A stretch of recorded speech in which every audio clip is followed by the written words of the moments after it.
they moved you, what questions you have, why you came here today, and how this experience was for you. Just raise a hand if you have something to say. Yes, please.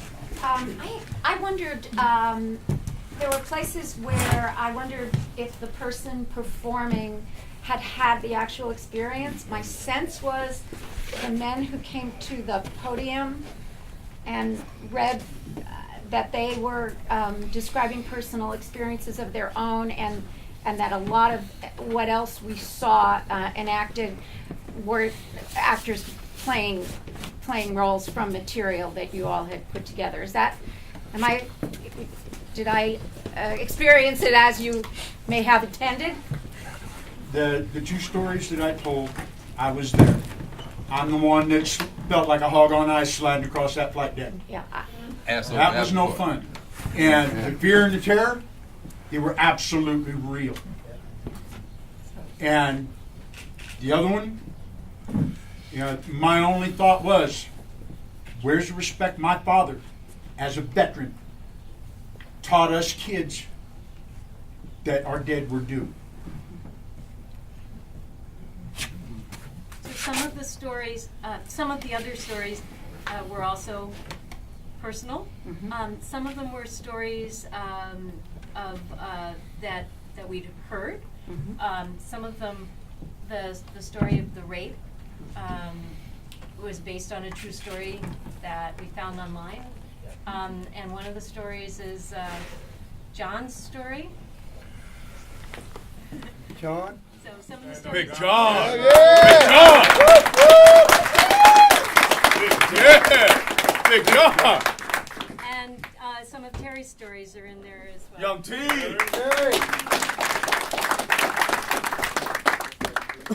guess I can further on that too. My nephew there told my story. Yeah, I'm the one that was in the unmarked chopper. He was reliving me for the story.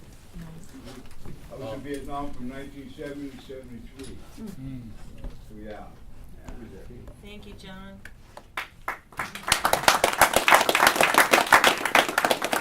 Yeah, so I compared my two combat deployments in Iraq. One where it was, way more kinetic and dangerous as opposed to the one where we were working on counterinsurgency and rebuilding the hearts and winning the hearts and minds of the country people. So, that was my experience. And then the dialogue I did was posted online from Sergeant Wood, who we were in. I don't know this individual, but we were in theater around the same time. So I gravitated to grab that one because I was like, I understood his frustration because I was probably thinking along the lines of the same kind of stuff. Thank you. My story was a time when Congress had voted we were not allowed to put troops into a wartime theater, so we were put in other people's uniform until a new president was elected. My story was interesting in that being in the Air Force, unless you were in a special unit, you pretty much don't have to worry about getting shot at, unless you're a pilot or in the Pathfinders. So, as I said in my story, knowing people from the other branches of service were out there getting their heads blown off, wounded, and all this stuff, I did feel a real sense of guilt over that, and because like I said, I'm one of them crazy Jersey guys, I ain't gonna run, I don't run from trouble, but the thing is, I just couldn't get involved in that, and it bothered me greatly. So I've been carrying that around for a while too. So I'm glad I finally got a chance to talk about it. Yeah. My name's Coop. I was a Marine in Vietnam in 17. I went over to Vietnam in 66. I turned 18 before I got there. When we first got there wasn't a lot going on. Where we were, I thought it was kickback until we got in our first firefight. And we lost 2/3 of our platoon, being a rookie was only one left in that squad. And when you get your first combat, you'll never be the same. Hurrah. Very briefly, I'd just like to say today is our chairman of the Veterans Group's birthday today. All right. Happy birthday.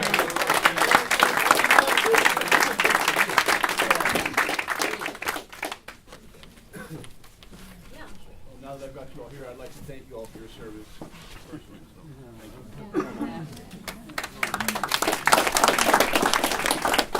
just want to say you guys did a great job. You guys had the impact I believe that you guys set out to have on the audience, and I hope this goes out all over the way. Thank you. I just want to say I can relate to some of your your little stage play because my father-in-law was in. So a lot of what I heard here, I heard it from him, which was there. So no, I can relate to this. Gentlemen in the cast, what was what was the most difficult thing about this process, and what's the most rewarding thing about this process for you? Well, I'll start. For me, the most difficult was being able to speak my stories without losing control. Because I've lived with those for almost 40 years. And that was hard. But the more we worked with it and the more support I got from these guys, the easier it became for me to tell it and live it without living it, if you can understand what I'm saying. And what was the other question? Most rewarding part. It goes hand in hand. Being able to tell you folks what we had to tell you and get the point across and know that you understand what we're saying and where we're coming from. Do you feel better having done that? Absolutely. For me, I would say most difficult is trying to represent these guys' story the best light, and making sure I do that. That represents them. You know what I'm saying? Because I think for me, I necessarily didn't have a lot of respect for the military or kind of like government, all that kind of stuff. It goes hand in hand. But getting to know a lot of veterans over the years, and especially in particular with this play, I have a major respect for these men and their service that they gave to the country. And so I think the most rewarding part for me is to actually be in the process with them, because these guys ain't actors, they soldiers, right? And for them to get up here and take a chance and put their story out there like that, and me to be a part of that, and for them to allow me to be a part of that, right? Man, I think that's a beautiful thing, man. I totally appreciate y'all for allowing me to share this with y'all. Thank you.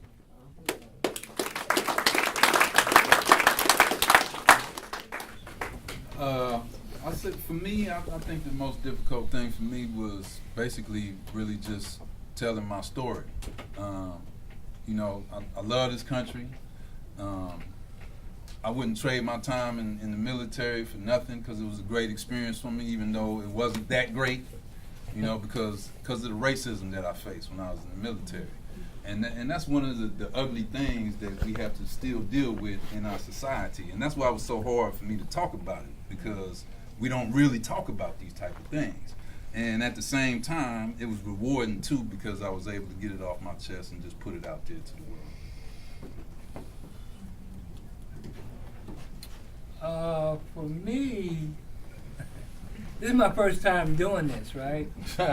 But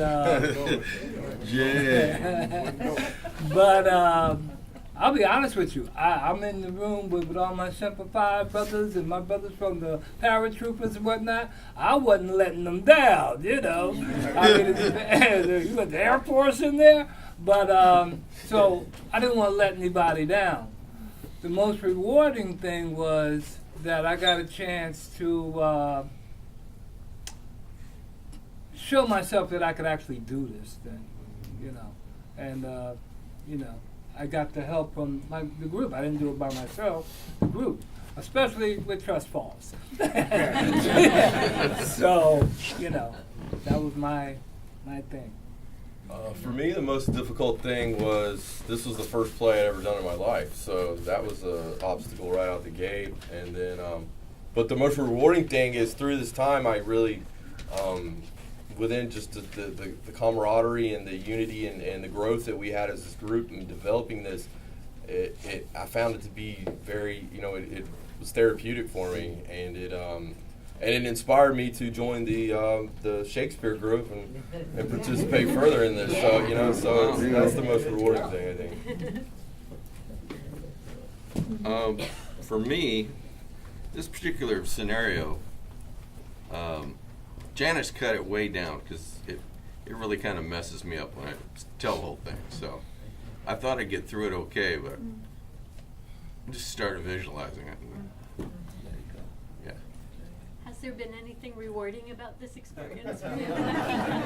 It's over. You stole my line, man. Just a quick, it's an incredibly well-written story, and what Paul told today is about 10% of it, so it's worth the read, and it's published, so. Weston is back. Yeah.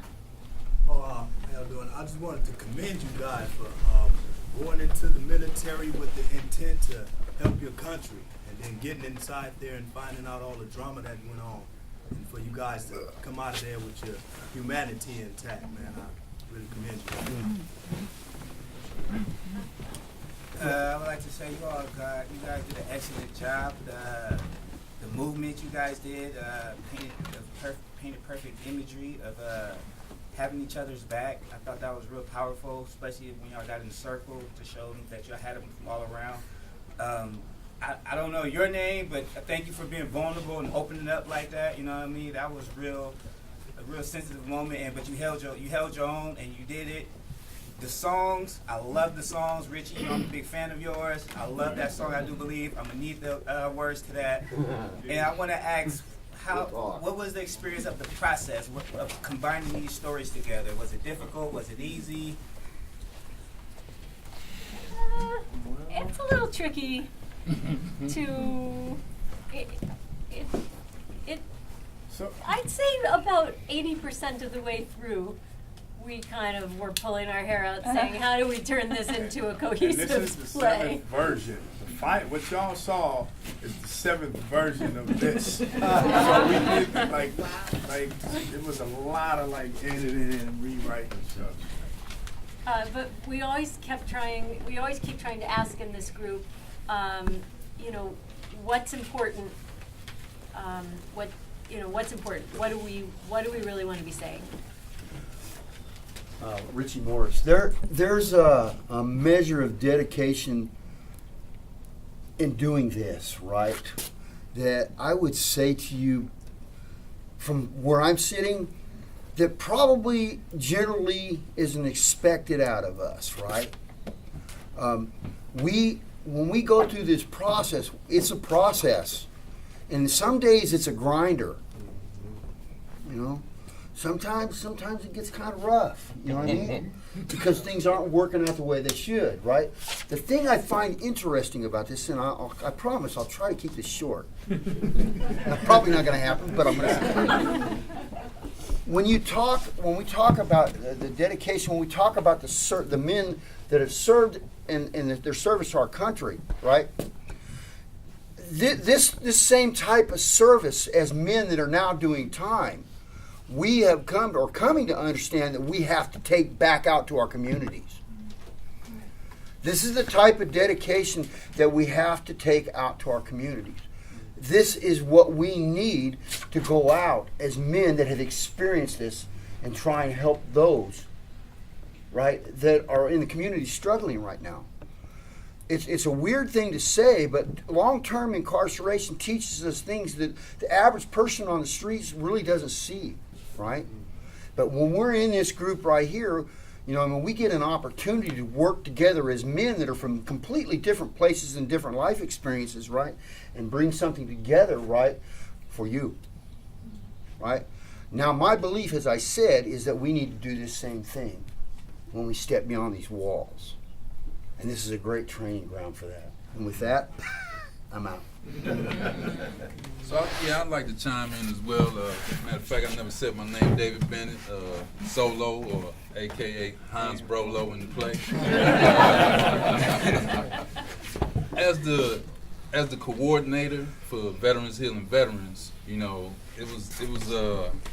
was taxing for me, because I wanted to make sure that we put out a good product and it represented Veterans Healing Veterans in a good light and represented veterans in a good light as well. But we still had to tell the truth, So we tried not to sugarcoat or anything like that. And guys like Carlos and Richie here, always had to remind me to not do what? Not blow a gasket. Don't sweat the small thing. All I'd say is, like, we were in here rehearsing the first part, and I'm sitting there, and all of a sudden I hear it's like, "You just goes here, the chair goes here," and I started rolling like, hey, he's about to explode. This is the best. Didn't blow an O-ring, though. There's a certain precision that you learn in the military and following the rules and doing what you're told that is kind of the opposite of the messy creative process, and can be particularly difficult for well-trained military people. Marines in particular. Getting it though. Yeah. That's the process, and that's the progress. Two very brief statements. First of all, Richie, I think the songs that you sang touch me, and I hope everyone else, in a special way, because I don't know, I think of you tell a good story, and when you can sing like that and play an instrument, you're a musical storyteller, and you're one of the best here at this institution, and I thank you. Also, Solo, you had mentioned about coordination. The second part was going to be to thank you, because I didn't think it would turn out like it did, and you did a fantastic job, and I have a whole lot more respect for you now as an organizer. Fantastic. I would love to take full credit for that, but I think I'll put that on Leslie. There you go. Yeah. There you go. Now, I'd like to ask Paul to talk a little bit about the song that you wrote. Sorry, Doug. Sorry. Which one? Sorry. The songs that you wrote. Would you talk about your musical contribution? The two instrumental pieces that I did, the finger pulling style one that I did with Solo's story, that song originally came about right after I started learning how to play guitar almost 20 years ago. And I was interested in that style of play. And I was just practicing arpeggios, and it started coming together. And I had people telling me, well, you can't mix chords like that. Says who? It truly came together. My daughter was about 13, 14, and putting me and her mother through absolute hell. She's a teenager. She's her father's daughter. Need I say more? But that song came together. And when played in full, it builds on itself and then comes back to the beginning, hence the name Full Circle. The other instrumental I played is one called Cruisin', that one of my first guitar teachers, and Selly, wrote for his mother. That song actually has 3 guitar parts. The part I played, the part David played, and then Mr. Evans, who wrote the song, would do all of the lead work, and it's absolutely beautiful when it's all done completely. The first piece I did during the Iwo Jima, Quick Step Blues, that's something my current Sally and I just come up with off the hook. And I just jam it. Politician Blues, that was fun. And thanks to Leslie, it went from, when the lyrics came to me, like with most of the songs that I write, I have to write them down in whatever form they come. And it just so it happened, I was helping to teach the guitar class here, And we had done House of the Rising Sun. So the original version that I wrote went to that. And Leslie says, can we do that more of an original? And I got, well, my first love is country. And until I started playing guitar, that was the only music I listened to. I started playing guitar and I got into blues. And then Leslie says, we need to make this original. I thought, okay. Let's take this down to some good old-fashioned Delta 12 bar blues. And hence, Politician Blues. But like I said, she wanted me to do something that tells the story of what we're trying to say. And I'll leave it to you to judge whether or not I accomplish my goal. Thank you. Yeah, Tom. My name is Darwin, and everybody knows me by Tom. Anyway, I enjoyed each and every one of your stories. Those of you who actually lived through it, and those of you who acted as if you did live through it. Now, I was very impressed by Tina, what you did.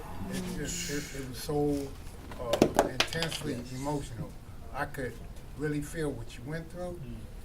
I feel so much empathy, and it raised my level. Although I already respect women, but it raised it up even more. And I hope that your message that you did put through will also resonate with each and all of us men, to where we have a lot more respect for all of you women, and feel what you all go through, not only through that, but everything.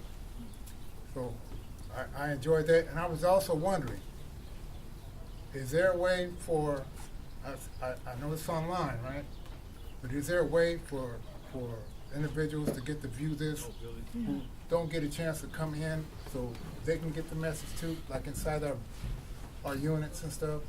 Is there a way that the plays and stuff that you perform and stuff can be, so other gentlemen in here can be touched and inspired as well? It's just a question. Question for Sam. For Leslie. You're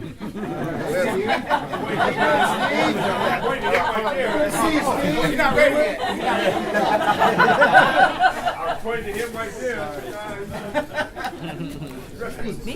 Yes. I want to know more about how you learned your parts. Was it just in terms of the time you put in?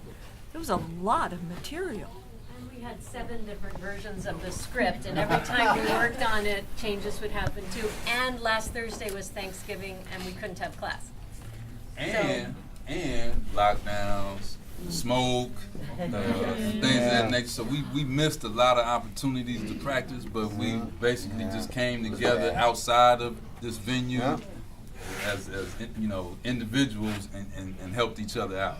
It was a very good teamwork process. Adapt and overcome. Yeah. I'm going to say some of us, we've been acting for quite some time, and right, it kind of natural is a word, it comes natural. But for some of these other guys, they did great in this state. Like, they ain't actors. They don't do it like this, right? So for a lot of them, now, maybe Sam might have been in one or two of them, but these guys should be commended. Really, for real, for like taking this challenge, man. And I appreciate it, man, because it could be pretty rough and frustrating. Trying to learn lines and then deliver lines, right, with other people, and then they're not there. Good job. I'm just curious where the idea to include a women's story came from. So my cousin was in the Navy, then she went into the Marines. She ended up getting discharged. She was assaulted, raped, violated, and nothing ever came of it. She ended up losing her mind, becoming homeless, and all kinds of other stuff happened to her. And my family couldn't do anything about it. I grew up with my cousin Mandy. She's a beautiful, wonderful young woman. I never got a chance to ask her if I could use her story, so we got Katie's instead. And speaking about, rape, sexual assault, all these things that are kept under the carpet, not spoken on, does more harm. And the way it's spoken about is there's never any real healing towards it, because the victim feels like they've done something wrong because it's so viciously hated that they feel they can't speak on it without somebody wanting to automatically do more violence behind it. Most of my cousin just wanted to be healed. She just wanted to speak on it and have somebody say, how are you doing? What do you want done? What is going on with you? But she was never able to do these things. She's doing well now. She's living a good life. I love her with all my heart. But it's a lot of these things, just in this group, what we talk about are things that aren't allowed to be spoken of, and that's part of the problem, is getting these things out and spoken of and saying, oh, you had that experience, me too, or I didn't know you were going through that, that's why you act this way. And it just brings so much good understanding. This group is so amazing and powerful. I've watched so many of these men share their story and open up and get this healing that they never had before. It's great. But that's why we put the woman in there, is because, yes, we're men, but this is something that's very serious that people don't realize that needs to be talked about in the military. There's something fundamentally wrong that anybody, period, can be assaulted and nothing come of it. We started with the assaults that happened in boot camp with just the recruits. That's unacceptable. That's unacceptable. Well, this is also unacceptable, but it has to be talked about to where there's an agreement, an unsaid agreement that if we don't talk about it, then it's just going to go away. But that's not how it works. It has to be exposed for it to go away. I agree with Carlos in this sense, is that I really do feel that we as American men need to have a serious conversation about this. You know, even the men that aren't guilty of this crime, we need to begin to open up, right? When I was a kid, right, there were things that we were told we weren't able to talk about. You know, don't cry, you don't tell, you don't look. The thing about it is until we're able to open up and literally apologize to the females in our country for the way that we've treated them, right? As a people, we're not going to heal. He hit it right on the nose. We got to shed light on this. I saw a film a while back in one of my classes. Oh my goodness. It was phenomenal. It was talking about not only females in the military that were being raped, but men as well, by other men, right? This is something that is unacceptable. It's unacceptable. And we need to come together as a people and understand that, you know what, we've got to stop just being silent about these things. You know, and I think that's what's happening. I think that's the opportunity with what Katie did, and I'm going to call you Katie. I think that's what we did today. And you know what, my respect for that and for you for having the courage to do that part, got your back. Got your back. That's your back. Yes, ma'am. Yes, ma'am. If I can add one thing to that, my belief as a survivor of being molested, okay, when we bring it to light and we can talk about it, we stop being victims and we become survivors. And stop victimizing others as a result. That's all, right. And we stop victimizing ourselves. Not easy. One of the hardest roads I ever had to hoe. But I'm damn glad I did it. Because I wouldn't be who I am today. Speak. I wouldn't be the man who's accepted by his family the way I am now. So, that's... I'm going to try to be short, but there are a lot of things I want to say. I thought it was a wonderful performance, and I thought it was very unusual. Usually veterans' holidays and celebrations are talking about how wonderful everything is. This was a courageous performance showing the blemishes of our military and the impact it has. And even though we saw those blemishes, I was struck by how many of you talked about your love of this country. Yeah, me too. How despite what you've been through and what we saw today, you still love America and what it represents. I think that's particularly poignant now in our history, because we're at a point where many of us are losing faith in our government and our country under the leadership that we have. And we're watching a leader who's a proponent of racism and making fun of ethnicities and immigrants instead of bringing us together. And at a time where it's very difficult to maintain your confidence and love of country, it's wonderful to see and hear you people, you performers say that. I also was struck by the humanity and the integrity and the intelligence of each of you that came through this performance. As an audience member, we were all very moved, and I was particularly moved by seeing your humanity and the feelings that you obviously have for the experiences you've had personally and for the performances you did today. The other thing that struck me was your unity. It's beautiful for us to come here as an outsider and see, as a couple of you have said, people of different backgrounds and different ages and coming from different people, yet you're all there with each other's backs, and you could see the care and affection you have for each other, and it's beautiful coming from the outside to see that. And thank you so much for all of that. Thank you.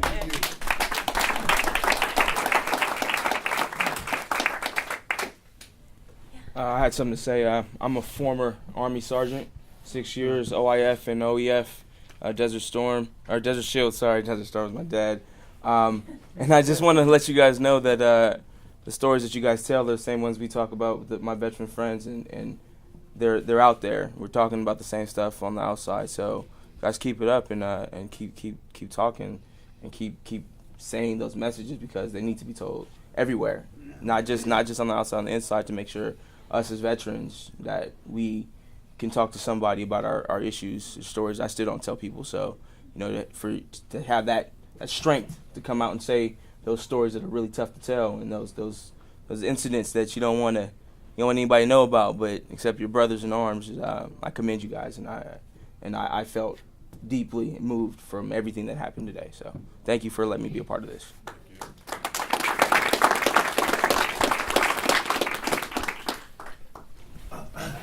Hi, I'm Ray Ray. Hey, Ray Ray. Hey, Ray Ray. I want to say you guys really touched me, you know, and like from my perspective, I didn't see it as a skit. I saw it as like some real stuff, right? And he left, but he was talking about how he stabbed a person that was his age, and he started crying. He was holding his tears back, and that's really what hit me. And then Tina, you killed it.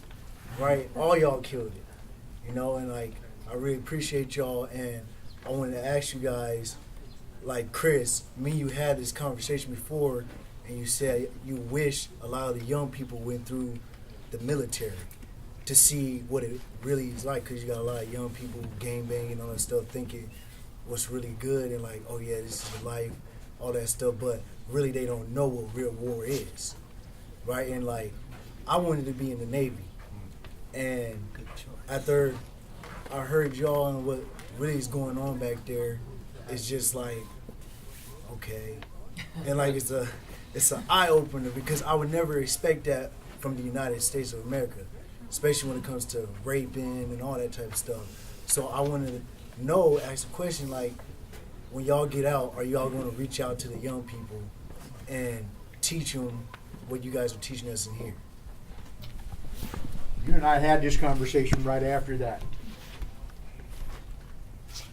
If we don't reach out to our young people, you know, I was raised to listen to the stories of your elders. They're our history. They're also our future.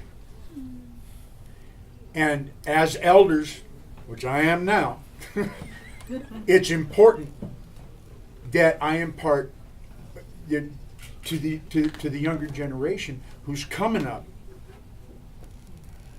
with what I've been through, in the dire hopes that they don't have to survive what I've survived or what my friends and my colleagues have survived. To keep them out of prison, to live a life with their kids that I've missed, and now my grandkids. So these young folks, we've got to get to them, and the younger we get to them, the better off they are. So, this is a good question. Like, I kind of believe, like, with the youngsters, like, right, it's not, I really can't teach them nothing until I listen to them, man. Like, and that's kind of like, to be honest, I feel like that's the problem with why there's a gap between the youth and then older people. Bless you. Older people always want to tell you what's wrong. They never really want to listen. And kind of like what I learned now is like when I give the youngsters an opportunity to just speak, right? They know that they have the answers themselves. They just don't really know how to put it together. And this is where I come in to say, hey, well, man, you know, you just said this and this and that, right? So, I mean, as far as like teaching somebody something, I really can't teach. I mean, in order to teach somebody something, I think you have to listen to them. And then, you know what I'm saying, out of that comes, right, this relationship, right? But as far as like my experiences, I can only like give of my experiences and what I've learned, right? And then what I've learned from men in prison. To be honest, I had to become a man in prison. It's something I thought I was when I was on the street, but in prison I learned like, man, that really wasn't like a man. I was just a person thinking I was a man. Whereas here I've adapted qualities and characteristics of a man, right? So, and I hope that the only thing I can do is kind of display those kind of characteristics, and maybe somebody will look and want to adopt what I can show. My question is, what you veterans experience through your past being involved in the military or whatever you guys been in, and seeing the bad of it, and you guys saying you guys will educate the young people, how would you guys educate them about that? Would you guys encourage them to take that step into it or avoid it? I'll speak on that. And I'm going to combine my answer to you, and I'm going to touch on what Ray was saying too. In Israel, every single citizen of their country has to be in the military, right? And I might not agree with them politically, but I agree with that right there, because if everybody joins the military, then everybody has a stake in what's going on, right? And if everybody is required at least 2 years of service to their country, then we become more cohesive as a people. And we realize that we're all fighting for the same goals, right? The military is not perfect because it's full of people and we ain't perfect, you know?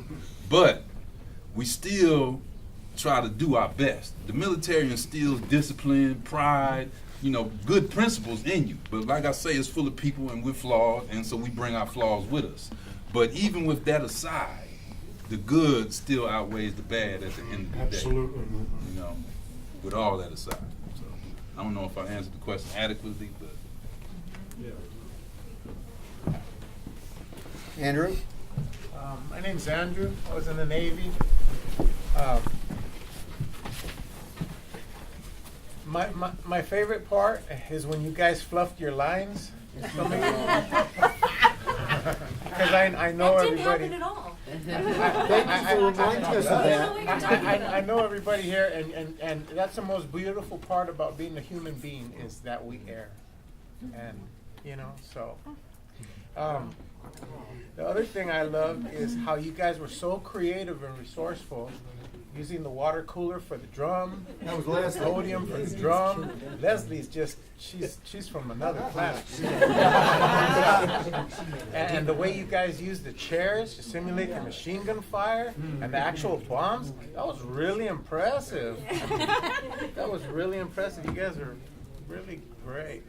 And Richie, I've known you for 10 years on this yard, and you still make me cry when you play. Oh, I'm sorry, man. You know what I want to say about Richie is you guys all heard him play, right? And I looked at your faces. Richie's been in prison, if I may. Richie's been down for 35 years. So when he plays his guitar, like he does on the yard, and in many of the functions we have here, he's coming from a real place of brokenness. He's so broken. He's been down for so long, and he goes to the board and they keep denying him. And he breaks all our hearts because we're all, whenever we go to the board, we're all rooting for each other. Yeah, we do. And so I just wanted to let you know, Richie, and you made me cry again, you know? And so You're not the only one.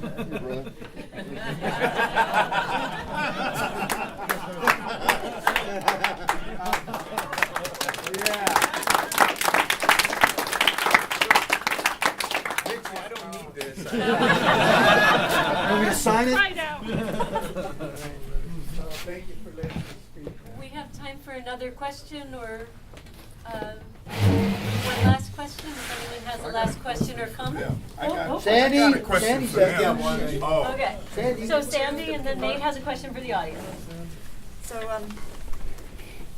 I want to say, first of all of you in the room who have served, thank you. All of you, those who performed, those who shared their stories that these wonderful men and women performed, thank you all for your service. All those of you who shared these stories, like every other time I step in here, it's so powerful. I never know how I'm going to unpack it all when I leave, but there's so much from today to be unpacked. And I'm grateful that you all had the courage to perform, to share the stories, to speak the truths that many people aren't able to, whether it's because they just can't do it themselves or whether they're not on this earth anymore to do it. So thank you for sharing the stories for those who've given their lives to service. This is a tricky question. I hope you don't mind me asking, but it's so difficult to conceive of people sacrificing themselves and their families sacrificing, and then coming back from war and then being here. And I just can't even imagine how that just takes that sacrifice to yet another level. Because I'm imagining that possibly the service and the time that you were inside maybe created a situation or created a mental state or a hurt or a pain that possibly led you to this place again. Can I ask what the time difference was? Whether you have anything that you might be able to share with us about how the two are related? Not necessarily the stories, but just That might the be our correlation. next That's a play. bigger. Yeah. Okay. Well, spoiler alert. No spoiler alert. I know we gotta go. So for the outside people, all the outside people, like y'all heard, like in the story was a lot of like statistics about veterans, like being homeless, right? Can't get Medicare, all this kind of stuff, right? And so like hearing this, I mean, like is there has this moved you, or could this move you to maybe do something, right, to help veterans programs out there, to help veterans, maybe, and I don't know what that is, maybe that's, contacting your congressman or congresswoman or something, or some certain programs, but, I think that's the goal of, like, this, program is to elicit more help for veterans out there, because, it is a shame that people can go give their life for a country, right, and they believe in all these values, yet can't even get no adequate Medicare, or they're homeless. That's kind of like ridiculous. Like in the story, America should be able to do better than that. So I'm saying, like, is there something that y'all can do to help all veterans everywhere? America can do better than that. My name is Rebecca. I volunteer with Veterans Healing Veterans, and I feel like that's a beautiful segue to the fact that Veterans Healing Veterans is a nonprofit entity, and we are in our year-end campaign, and if you appreciate the work that you're doing and you're on the outside, you should give. And if you're on the inside, our Wednesday, we do peer support groups on Wednesdays and Thursdays, and our Wednesday group is starting up in the middle of December. If you want more information about possibly joining, Solo's a person to talk to. Thank you all. This was like such a joy and like such a moment of pride. I know some of you, Sam and Solo and Doug. I have a question for you. Sure. I'm dying to ask. What's up? Can we get these brothers hats? I will look into it for you. I think they've got that coming. I really do. Great. I will look into that. Thank you, Richie. Thank you all. And I know we could keep talking for the rest of the day and longer, but unfortunately we need to break now.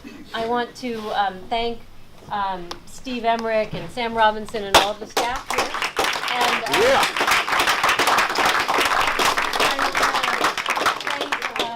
Melissa and our film crew and Nate and Terry. And anyone who's been part of our group, we want to get one still photo, one group photo before we go. Thank you for coming. Bye.